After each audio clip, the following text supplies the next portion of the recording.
You had the good stage presence to wait. I did. Thanks. Have a seat. Welcome. Very good. Welcome. Good so morning. glad you could join us. I'll start out with a pretty easy thing. I have read that you are you like a glass of beer once in a while. It's been known, yeah. Oh, yeah. And I have to tell you that a few nights ago, the city of Cleveland hosted a terrific party for all the news media right across the river. Beautiful evening, and it was all beer. It was a beer and bacon blast. I partook more of the beer. They had beers from Ohio and Michigan and Illinois and microbreweries, and you missed that. So unfortunately, you got here after. I hope I haven't wasted my time coming, but No. no, I do like a glass of beer, and it's funny. I've always worked hard. You know, I spent 20 years in business before getting involved in politics. I start work at 5 o'clock in the morning, and I think, you know, I owe myself a little treat I at the end of the day. But it's also, funnily enough, and kind of the press give the impression that I spend all day in the pub. It's not quite true. But in terms of connecting with the kind of voters that turned out and voted for Brexit, actually politically, it's been quite useful too. You may or may not know, we have a standard question we ask in presidential elections in the polls. Would you like to have beer with that candidate? Now, it wasn't particularly appropriate of George W. Bush, who had quit drinking, but it is a measure of that connection to voters. Having said that, you missed that. Other than the beer, why are you here? Because a lot of people want to hear the Brexit story, and I think it was Brexit was a huge shock for the establishment in London, an even bigger shock for the establishment in Brussels, and what I see here in America is a lot of people asking, what does Brexit mean? What does it mean for relations between the US and the UK? What does it mean for TTIP? What does it mean for foreign policy?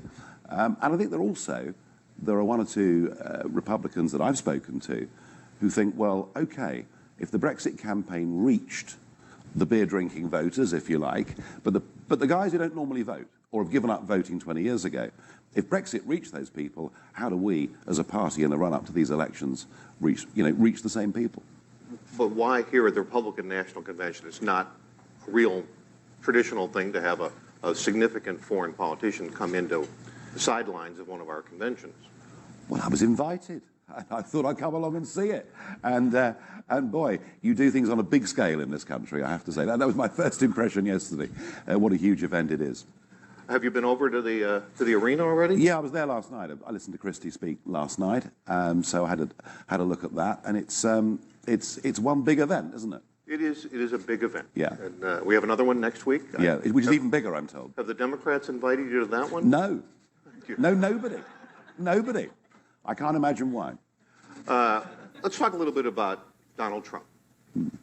First, you have been quoted as saying you had some reservations about his character, particularly commenting on, you said, I have reservations encouraging people to beat up protesters, one or two things like that. Yeah. What do you think of Donald Trump? Well, I mean, the first point to make is I'm not an American. I haven't got a vote in this election, so I'm interested to hear. I want to see him speak. I want to get a feel, perhaps rather more seeing somebody in the flesh than just on the television. I'm also going to be very careful. I think a big mistake for foreign politicians to tell people how to vote and how to think. I'll tell you why I say that. Obama came to the United Kingdom during the Brexit debate, and actually I shall always be grateful, eternally grateful to Obama, because he came to our country, he was rude to us, he told us what we should do, and he led to a big Brexit bounce of several points. So thank you, Obama, for helping us to win this referendum. So the moral of the story is I shan't say at the end of this week who I think people should vote for, although I have to say I wouldn't vote for Hillary if you paid me. But her sense of entitlement kind of puts me off. Look, what Obama This is Armenia again. Post-Obama, people are looking for something different. And what Trump gets right, it seems to me, is he's prepared to talk about some of the issues that perhaps others find a bit awkward, a bit uncomfortable. They'd rather brush them under the carpet. And Trump's talked about those things, and that's generated a huge level of interest. My reservations were that I've been called over the top once or twice, but I think some of Donald Trump's comments are pretty out there. And bad? Well, I think, to say that you would ban all Muslims from coming into America, apart from being very difficult to enforce, given that what if your citizens are working overseas or they're serving in the US Army overseas and they're Muslim? Yeah, I can see what he's trying to do. He's trying to get some big messages out there, some big wedge issues. He's trying to reach voters who feel frustrated, who perhaps feel a bit scared. I get what he's doing, but just occasionally the style of it makes even me wince a little bit. Have you met him? No, I haven't. No, I haven't. Will you meet him this week? Don't know. If the opportunity presents itself, of course I would, yeah. One of the things I noted, having watched your speeches in the European Parliament and of course on television in Britain, particularly during this recent campaign, is you're pretty good at it. You speak you have an impressive way of speaking. You speak in sentences and paragraphs. Donald Trump does not exactly speak always in the same level. What advice would you give him for his big speech tomorrow night? Well, I thought there was a speech I saw after Super Tuesday, and I watched that, and it seemed to me there was a sort of a different Donald Trump. He wasn't at quite such a high pitch. He wasn't trying quite as hard. He seemed to be sort of slightly magnanimous in victory, and I thought if that's the style that Trump's going to adopt, he's going to win over even more people. And I think something that repeated the style of that speech, rather than it's important to punch out big messages during a speech, but you can't do that for the whole of the speech. Mm-hmm. I want to talk a little bit about Barack Obama. You are not a fan of Barack Obama. No, I'm a huge fan of Barack Obama. Well, without him, we wouldn't have won the referendum. He was very helpful. No, I'm not a fan. You have said, and I quote, you've called him the most anti-British American there has ever been. Well, most anti-British American president there's ever been. Really? George Washington, who kind of broke with Britain? Well, that's a long time ago, and I think we're going to, I think we can comfortably put that behind us now. Okay, James Madison, you guys burned the White House. Yeah, I remember that, vaguely. But no, look, Obama, no. There's definitely, I felt a certain sense of resentment from Obama towards Great Britain, the United Kingdom. It was interesting when we had the oil spill, and it was BP, of course, and he just couldn't say British Petroleum enough, and I thought, yeah, you're saying something here. Oh, interesting. I hadn't thought of it that way.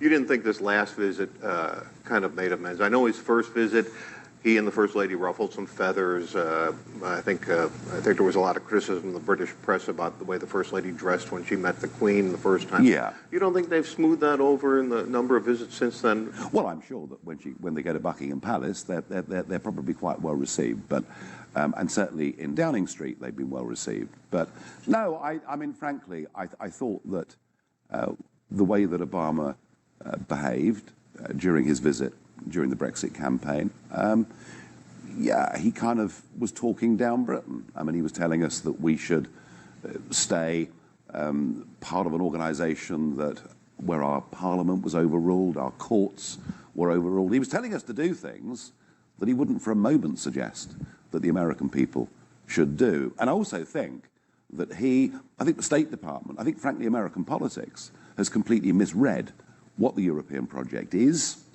Kind of when I've been to Washington, people say, oh, well, it's a bit like NAFTA, really, isn't it? No.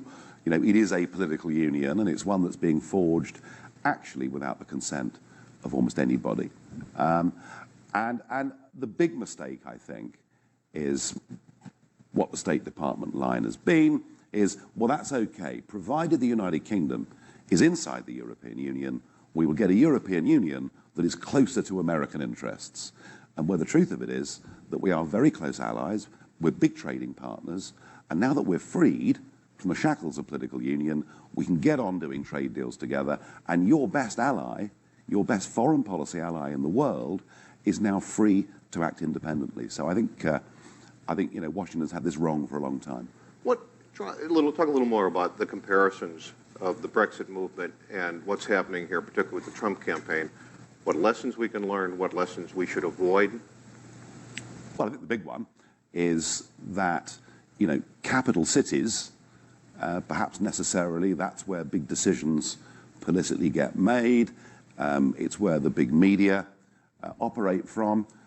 And I think, perhaps right across the West, we've seen the development of a professional political class. and kind of a political class, a media class that are interchangeable, and they tend, certainly in the case of the United Kingdom over the last few years, you know, our political class have all been to the same school, all been to the same university, all done the same degree, never had a proper job in their lives, gone straight into politics, they marry each other's sisters, and, you know, you finish up with this very narrow view of the world. And so for us, it's kind of inside the M25, which is the peripheral road around London, you know, a whole set of attitudes and ideas that increasingly people out in the country have turned against without those at the centre noticing. And I suspect that, you know, the Washington Beltway, the development of a political class in Washington, I mean, isn't that to some extent what the Tea Party was all about? Well, it's an interesting, because you talked about the weddings and marrying into each other's families. You are aware that Donald Trump made sure the Clintons came to his wedding. I know. And the kind of the political world of the Trumps, the Clintons, the media, all there at the same thing. Why is he? How can he possibly be an outsider against the establishment when he's so inside the establishment? But if you're a big business figure in a country like this, it makes sense as a businessman or a businesswoman to have relations with both camps, because you never know who's going to win the next election. So I get it from a commercial viewpoint. I get it. Yeah, you're right. I mean, he is very, very rich. But you know, what we've seen in the UK is that the voters, they're not concerned where you come from, but they're concerned about whether you're genuinely talking to them and genuinely listening to them. And what I think I've seen is that blue-collar class of people, you know, for whom life has not been very good over the last decade or two. You know, what they don't want are politicians that sort of tap them on the head and patronise them. They want politicians who speak to them directly and understand their concerns. I want to talk, that's a good point. I want to talk about the voters, the similarity of the voters who came to your side in the UK and the voters who seem to be propelling the Donald Trump campaign. They seem to be white, working class, more male than female. Is that kind of the way it lines up in your eyes? Yeah, I mean, it's not as simplistic as that, obviously. I mean, you know, just over 30% of the black and ethnic minorities did vote for Brexit. So it isn't, you know, absolutely as simple as that. But yeah, overwhelmingly, in the United Kingdom, the traditional working classes, whether they're, you know, blue-collar industrial workers, whether they're self-employed people running small businesses, overwhelmingly, those people did vote for Brexit. And, you know, why did they do it? Well, they did it. It isn't just immigration. Immigration was a really important part of this, but actually believing in your country, believing that you should have your own parliament that makes your own laws, actually being unashamed to be patriotic, something that, you know, kind of Westminster has really looked down upon for many, many years. Talk more about the moving forces that drives that electorate. Immigration, you said you kind of just walked past that pretty quick. No, it's very important. Major issue for us, major issue here. Yeah, look, immigration is, if we were just having finished a referendum that was purely about sovereignty, that was purely about self-government, self-determination, it would have been very difficult to win that referendum. But what open-door immigration did, I mean, we've had, you know, since the 1950s, we had a managed immigration policy into the United Kingdom. Net migration ran at about 30,000 people a year in the 1950s, 60s, 70s, 80s, and 90s. So, you know, we knew how to do this. And yeah, there were one or two difficulties, but generally, of all the countries in Europe, we had the best race relations, the best integrated levels of immigrants into our society. We had a Blair government who, you know, quite deliberately wanted to open up the doors, but then we allowed in 8 and then 10 former communist countries that were very, very poor, countries in some cases that had not made the transition to being full Western democracies. And the Blair government estimated that opening up the door to these countries would lead to an extra 13,000 people coming a year. You know, and it was obvious to many of us that actually it would be many multiples of that. So we now have official net migration figures. If I say official figures, I'm pretty skeptical about them. I suspect they may be a lot higher. but official figures that are 10 times what those figures were for that 60-year period. This is all legal. You know, we draw the distinction here in our politics Yeah. between legal immigration, which everyone seems to be for, and illegal. The entire Trump campaign is talking about illegal immigration. Yeah, no, we're talking about legal. I mean, look, the point that I kept making during this campaign was that is, or should be, a British passport. But the first two words on it are European Union. And so, you know, our population is 65 million. Well, it's actually probably a bit higher than that, but it, you know, that passport, effectively because of EU membership, is now available to 508 million people, any of whom can come to the UK. So the argument in this referendum is the only way you can control the numbers who come into your country is to leave the EU, take back control of your borders, and what people out there saw is they saw their wages being compressed, which undoubtedly they have been since about 2007. They saw their access to getting their kids at age 5 into local primary schools, getting an appointment with their local doctor, you know, getting people onto the housing ladder. So things that the last 2 or 3 generations had taken for granted as being the normal things that you would expect to do in life, suddenly their kids and grandkids are finding it much harder.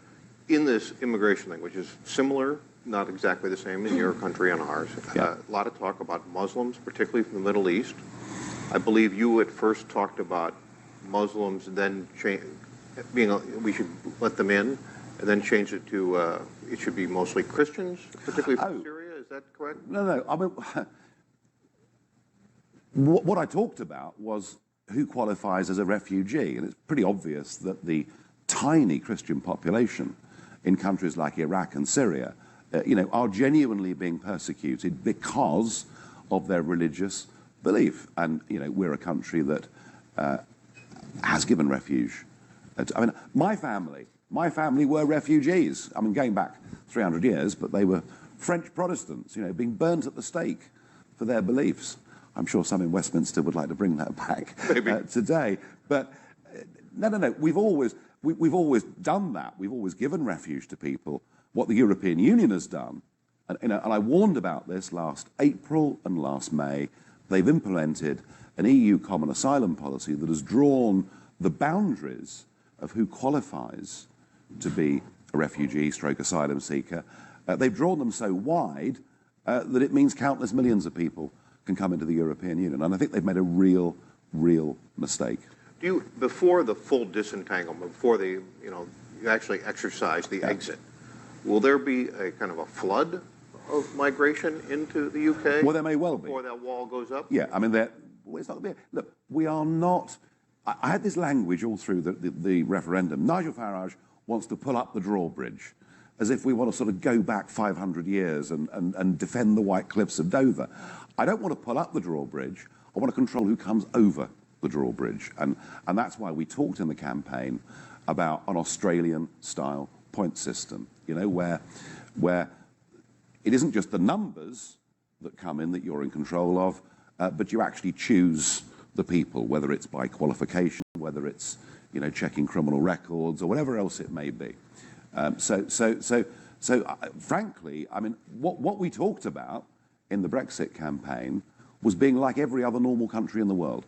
You know, to come to America, to get a work permit or to settle, I would have to pass a series of tests, and that's what we voted to do. Now, there is a danger that if this Brexit process takes 2.5 years or whatever it may be from now, there is a danger that there could be a big flood of people, particularly given the mess the Eurozone is in.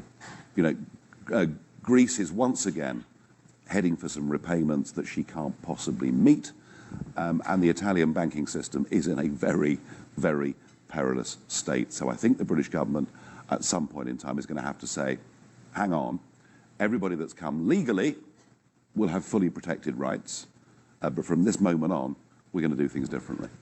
Is there any xenophobia in this, all this, both there and here? Well, you know, there is no xenophobia in saying we're proud to be the United Kingdom.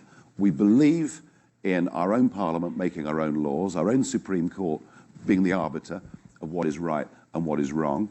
and that we should control the numbers of people that come into the country. There is no xenophobia in that whatsoever. And I've been accused of all sorts of things. I've been accused of being, anti-European, as if I thought everybody south of Calais was simply frightful.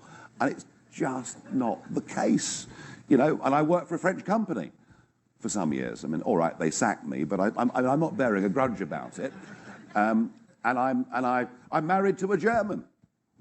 You see, amazing, isn't it? I'm married to a German, so no one needs to tell me about the dangers of living in a German-dominated household. I get it. I get it. And my intention post-Brexit is I'm now going to be a bit freer, and I'm going to travel around Europe, and I'm going to go and join and help and work with other independence movements, because I don't just think the EU was bad for Britain, I think it's bad for the whole of the European continent. Well, I want to ask you a little bit about that, the notion of this spreading, not necessarily from you, but from the people, and moves afoot. We were talking a little bit before we came out about people seem to be disconnecting from certain institutions, alliances.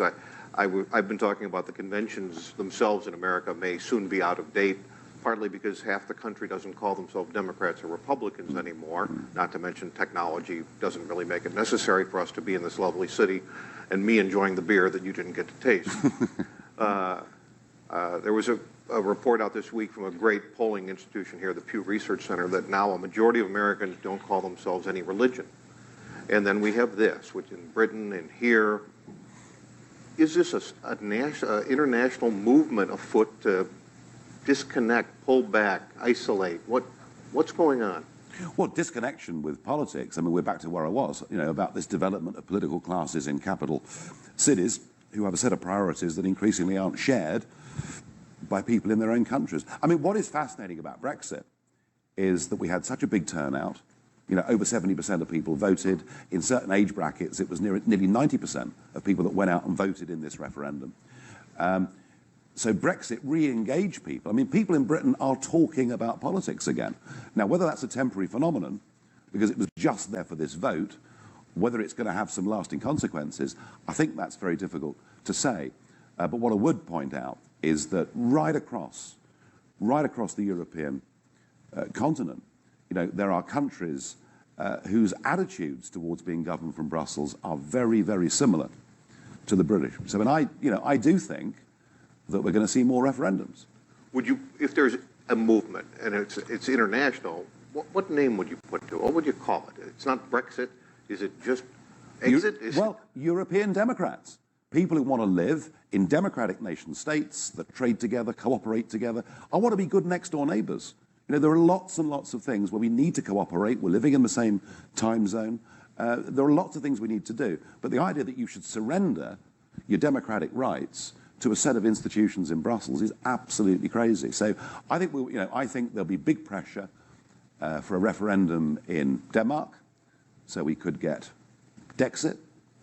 I think there's a chance of a referendum in the Netherlands, so we could get Nexit. And who knows, if we go for Sweden, it could be Sexit, couldn't it? So, I just set that right up for you, didn't I? You did.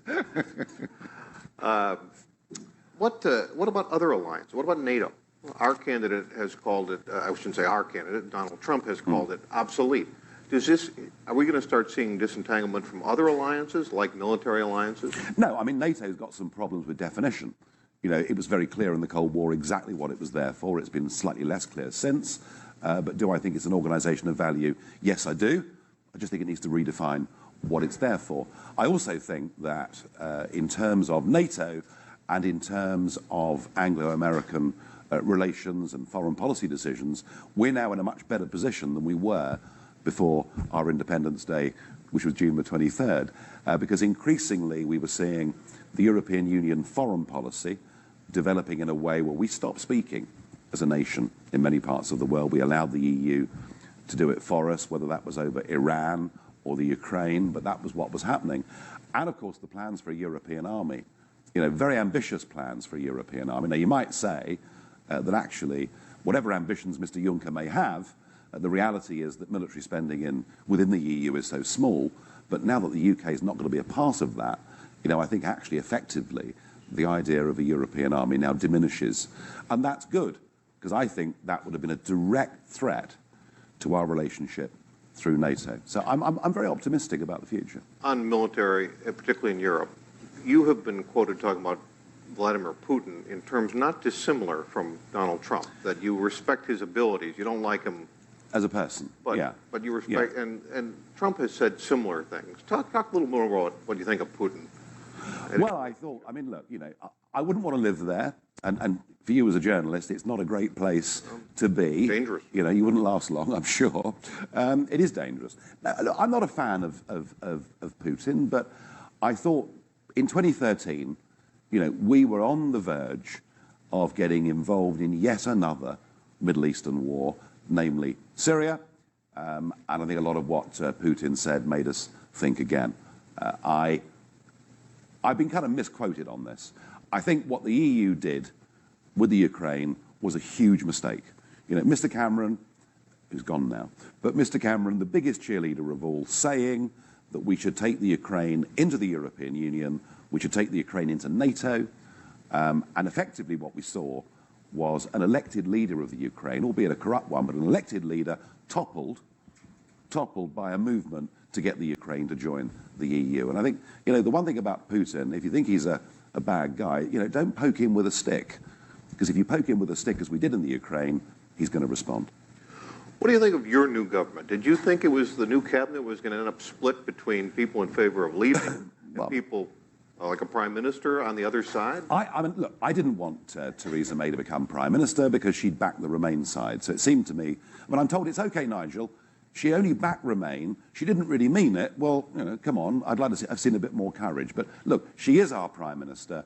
I think she's made one or two inspired appointments. David Davis, who's, you know, a veteran, who was in charge of our negotiations in Brussels, and I think a guy that was a director of a big public company in the United Kingdom before being in politics, and I'm pleased with that. And the guy that will negotiate new trade deals, including coming to Washington and speaking to America, is Liam Fox, you know, a noted pro-USA kind of figure. So, look, she's taken the job. She said Brexit means Brexit. She's made some inspired appointments. I just hope that she holds faith with those 17.5 million people who, despite the whole world telling them not to do it, voted for us to have our Independence Day. I'm going to ask a quick question, then we're going to ask, open it up to the audience. But you think you would campaign for any Republicans in the United States? Have anyone asked you to come say a word in their district, their Senate race? No, I shouldn't do that. I shouldn't do that. As I say, I don't think interfering in somebody else's politics directly is the right thing to do. If there are some lessons from Brexit, some lessons about engaging with people that are useful, that's great. But beyond that, it would be a mistake. Okay, we're going to open it up for questions. Ashley and Rosie will walk around with microphones. If you raise your hand, they'll come. It's not, that doesn't look like Ashley or Rosie. I think I had a change in plan here. At any rate, they'll come to you with the microphone. Please tell us who you are and ask your question. We got one right here. Hi, I'm David Smith of The Guardian. So you mentioned you saw Chris Christie's speech last night. What did you think of the mood as you know, he got the crowd chanting "Lock her up," and why did you say that you know, if you were a voter here, you definitely wouldn't vote for Hillary Clinton? What's your analysis of her? Well, my analysis of Hillary Clinton is that there's almost this sort of sense of entitlement, as if that, you know, this country now has its own hereditary principle. You might as well introduce the House of Lords into Washington. No, I think there is that sense of entitlement. There is that sense that she's part of a politics that has gone and people need to move on. Look, you know, the American style of politics, the way they express themselves at this convention, and I'm sure there'll be some of the same next week, is completely different. There are no direct parallels to the way we do things back in the United Kingdom. Yeah, lock her up's quite strong stuff, isn't it? I also saw, you know, as we left and walked through the protests, which, by the way, I was expecting proper protests. They're really quite small and not very threatening at all. I was very disappointed, I really was. I've had much better protests outside my public meetings than that. But interesting, seeing some of the language displayed on those protest boards, I mean, particularly on subjects around gay marriage, etc., for which in the United Kingdom would be hate crime. So there are some big cultural differences, and I'm here, as I say, I'm here as a fascinated observer of how America does politics, but I also think there is a genuine hunger to understand how Brexit happened. And I think the real story of Brexit, I think, is this, that if the little people, the ordinary people, who've completely given up with politics, who don't believe that anyone speaks for them or represents them, if you can inspire those people to go out and vote, you can change the world. Who else has a question? Over here?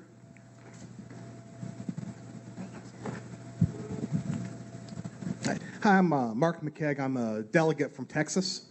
And I was just wondering, Mr. Farage, the impact that UKIP had on the much larger Conservative Party and impacting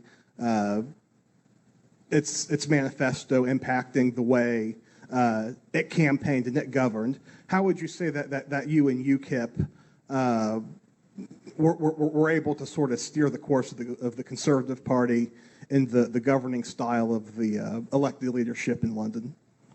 Yeah, I mean, 25 years ago, I embarked on this because I just didn't feel that our country was headed in the right direction.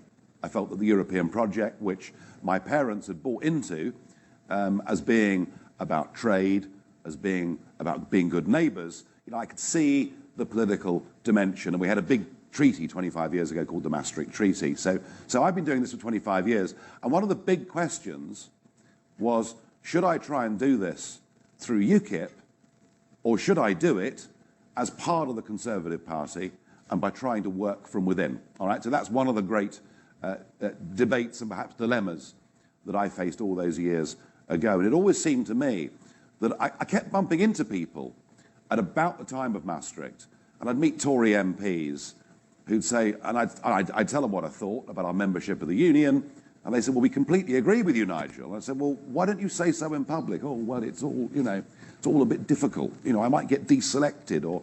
So frankly, I took the view, two views. One, that there was virtually nobody inside the existing political class who would genuinely fight for this issue, but that secondly, if you are somebody with a sincerely held view, the big parties generally crush it out of you or stop you from getting into a position where you can exert influence. So that's why I did it through UKIP. I have to confess, it's taken a lot more years than I thought it would to get to this conclusion, and I did really worry at times that I might go down as the patron saint of lost causes.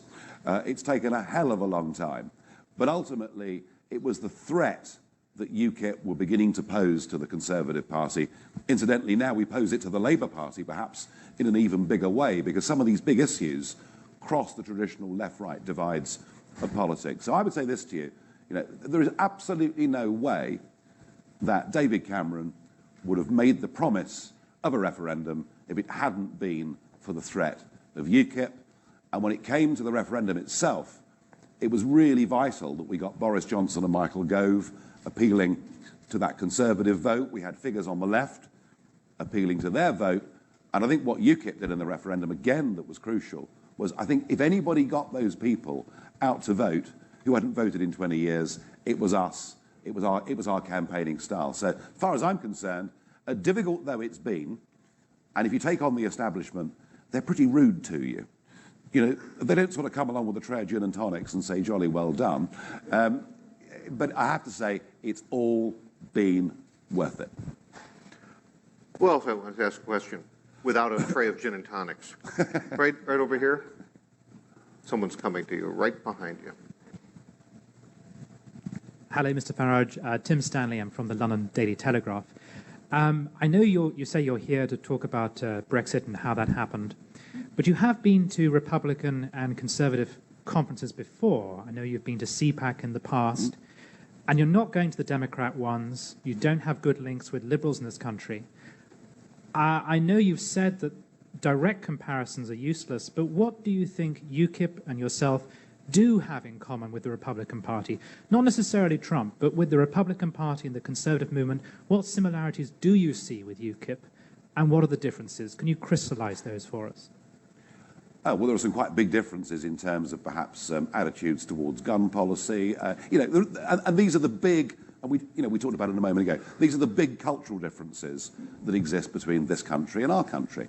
The similarities, well, I think there are, there have been, over the last decade or so, elements of the activist base within republicanism who see what is happening in Washington very much the same way that people like me, who were Conservative Party members in the United Kingdom, saw what was happening in Westminster. It's all about disconnect. And I would like to think that maybe what we've proven is that if you're prepared, to fight hard for what you believe in, then absolutely anything is possible.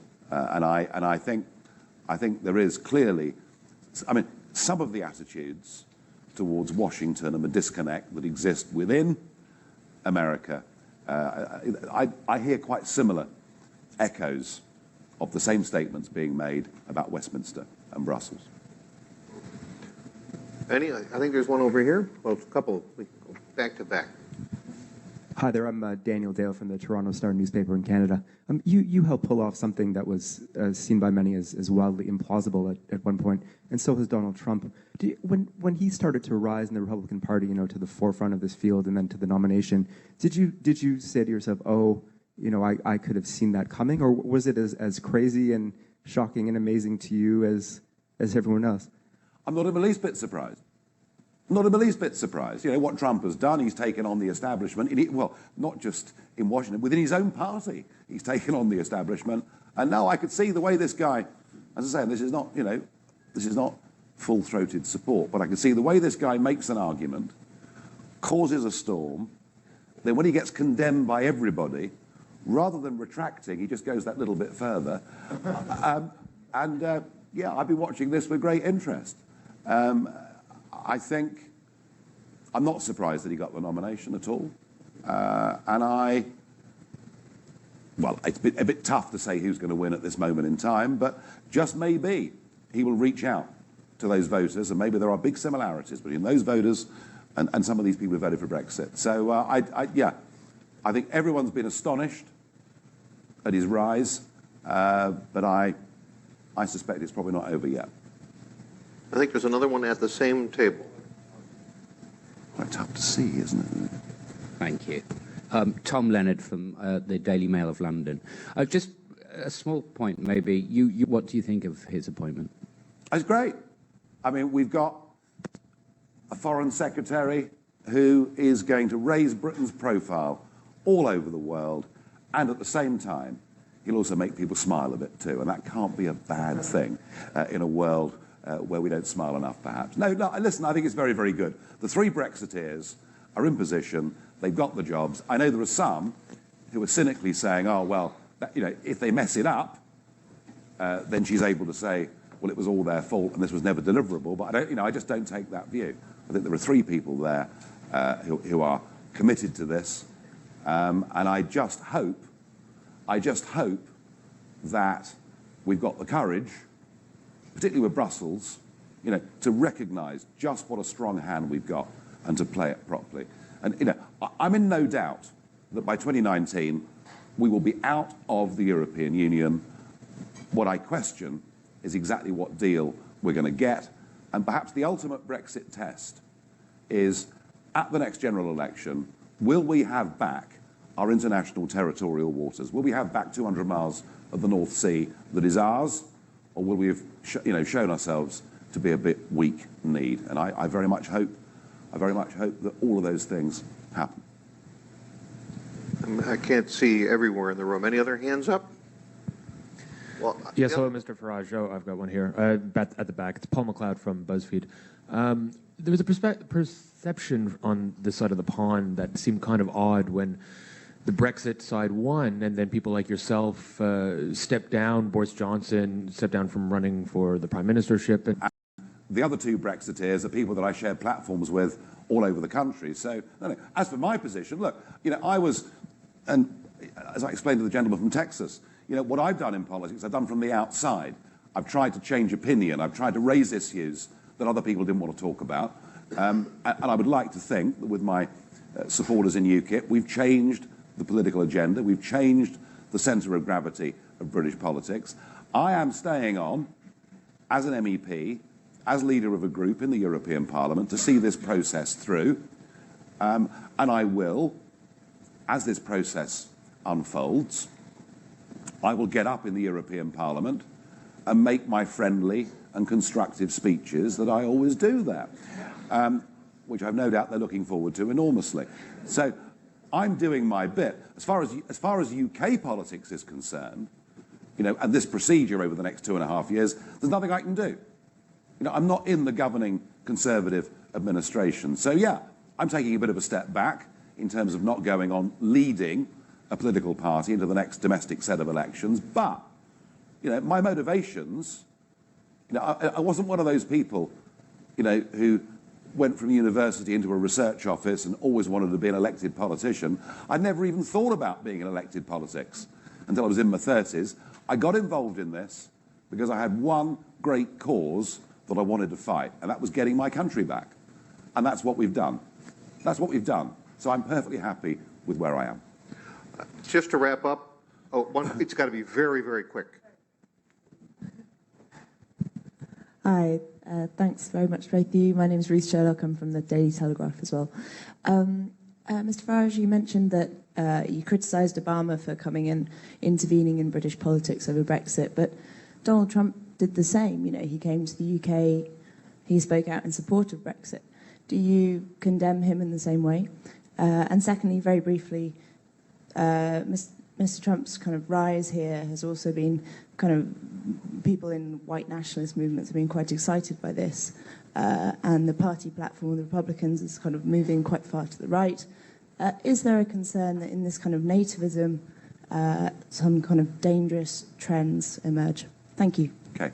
All right. Look, Trump did not come to the UK on a big political, speaking tour. I think he came to the UK to look at some of his business golf interests in Scotland, and was asked a question and gave a comment. It's rather different, I think, in terms of scale and intent to what Obama did.